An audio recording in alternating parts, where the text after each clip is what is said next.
Hey guys, welcome back to a brand new slice of gaming. I am the only Python 4, and our tale starts on a tall mountain where an evil shadow has appeared and released a giant energy blast at the Shababu, which is that fuzzy thing that's guarding the flower of peace. But he is defeated by the shadowy figure, and thus the flower of peace is stolen, causing everyone in this world to go mad. Who will save the day? Who will save this land called?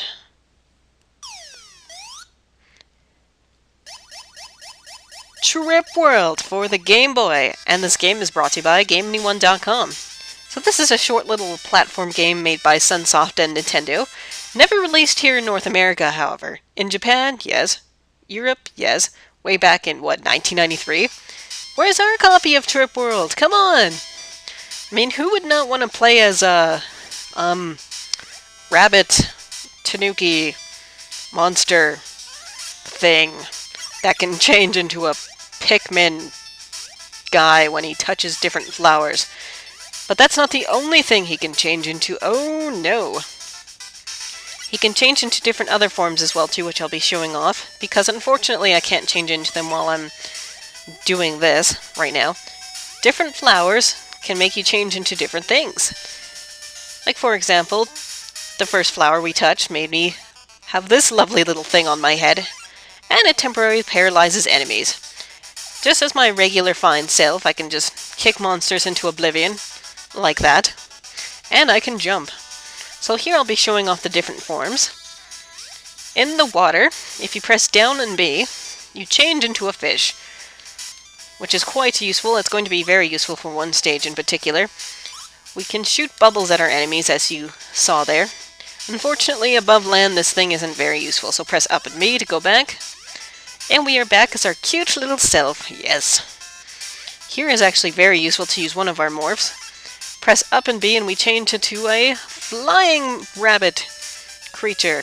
Unfortunately, we can't fly throughout the whole game, because as soon as we touch a wall or the ceiling, well, we go back to our regular selves. And hey, I'm trying to explain something here, mini-boss. How dare you whack me with the umbrella?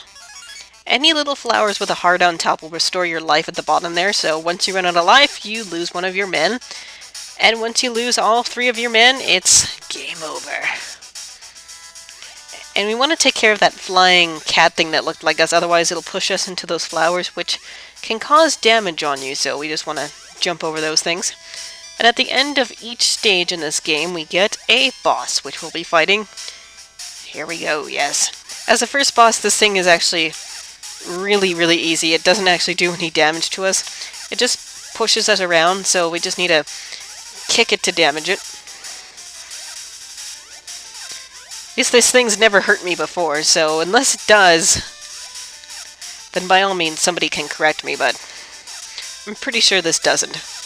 This game also looks like another game that was by Sunsoft as well too, called Gimmick for the just the Nintendo, actually, not the Super Nintendo, sorry. This game actually kind of reminds me of Kirby. And hey, there you go, it actually damaged me, you stupid dick. Just when I said you didn't, god damn it. This game only has 5 worlds onto it, so it's actually really short and sweet. And the music in the game is actually pretty awesome, if I do say so.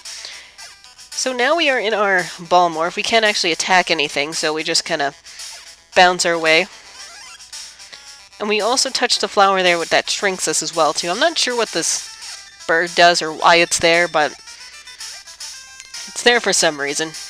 So we just want to avoid everything while we're small, because really it can't do anything, and we can't change our morphs either. And even in this Trip World, the leaves are dangerous and gone mad all because the flower of peace is gone.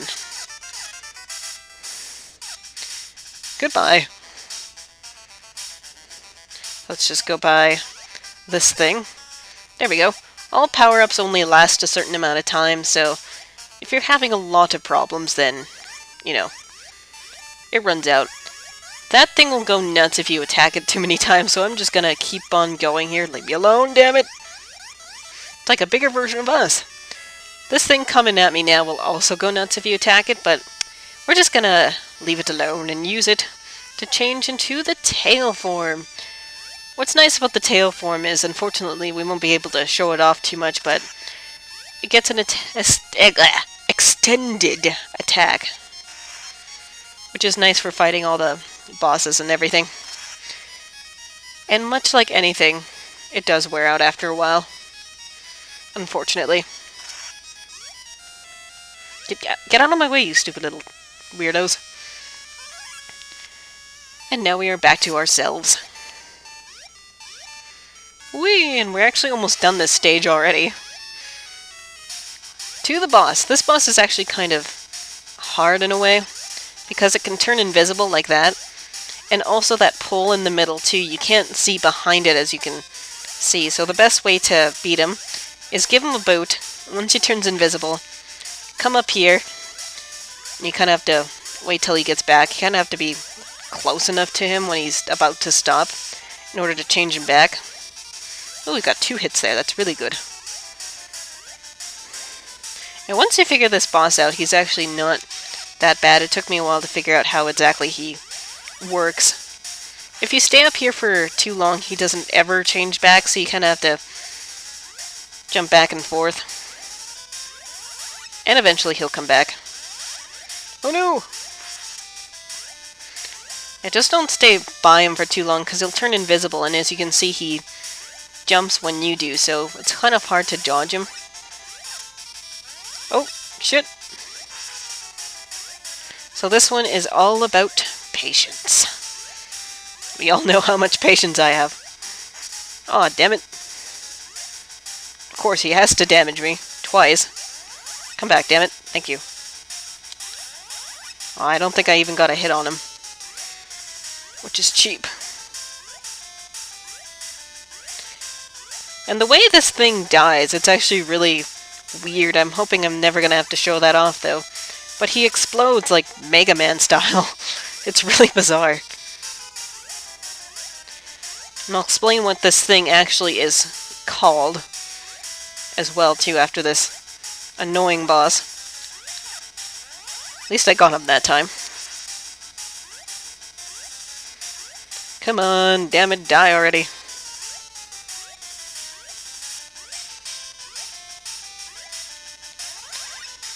Hup. One more hit and he's out of there. And we move on to world number 3, which is a water world. And the fish form is going to be very, very useful here, because we can just easily get rid of any enemy that's in our way. So excuse me. And actually, nothing really damages us here, as far as I know anyways, when I was traveling through here before. Swimming along, and unfortunately this happens in the actual Game Boy as well too. As you can see, the screen kind of freaks out and starts flashing all over the place. Well, not the screen, but the actual characters. It's really annoying, but we'll just have to deal with it. It only happens in the water, so... And let's change back into our original form. This thing's actually called a Yakopu. I don't know what that really translates into, but yeah. If you go further to the right in that section I just passed by, you'll just go back to the water section, so really need to do that. Try to keep this form as long as possible, because the boss for this stage is actually really easy if you've got this form. Because of that nice extended attack, open up. And since we can only attack him when he's opened, this boss is really easy with that form. And he just needs one more little boot, and he's out of here. I think that was actually the mini-boss. And now we are in like a Mega Man-like factory. I don't really know. The way this game transitions into the different areas, it's so bizarre and random. And I don't think we can actually beat that thing, but anyways. Climb up here. And now we've got a nice mountain climbing to do. Climbing up things. It's always a must for platform games, isn't it? And RPG games, actually. It's actually a must for any game, climbing up something. And also this game utilizes motion, so we've got wind to fight against. And monsters too. And of course, the legendary, the lethal, Devil Hamster! Yeah, that thing's kind of bizarre looking. Hey. Hey. Hey. Piss off. No, the Devil Hamster's back! This boss is actually kind of difficult if you don't have the flower form, because the energy blast you can't really dodge because it aims right for you. So unfortunately we have to take some hits in order to give some hits, and of course I die. See what I mean by exploding in like Mega Man form? It's really weird. So unfortunately, yeah, now I've got to climb all the way back up here. And something else, too, you don't get any more lives than you already have unless a score thing really matters, but I haven't ever gotten another life before, so... It's one of those games that are merciless. But I suppose it's easy enough that you really shouldn't need the other lives. But still, hey, this is probably my maybe second time playing through this game, so it's still a little bit difficult here and there for me. Get away from me, thank you. No, Devil Hamster, get away from me! Shit. Quick, take as many hits as we can!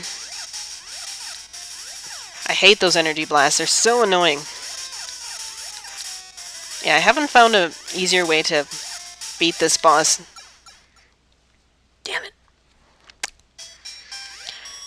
I really need lives now. Of course, I've got to go all the way back up. So much fun. Isn't it fun watching me climb it all over again? Of course it is. Kick, kick. Oh, enemies that respawn. You can also go back and get the flower form again if you really wanted to, so that's another thing that respawns in this game is the power-ups. If you need them. Leave me alone. No Devil Hamster. Why did I call that thing a Devil Hamster? I'm not sure, but I'm going to just do a save here, and I'll do this in the next part, so I'll catch you guys later.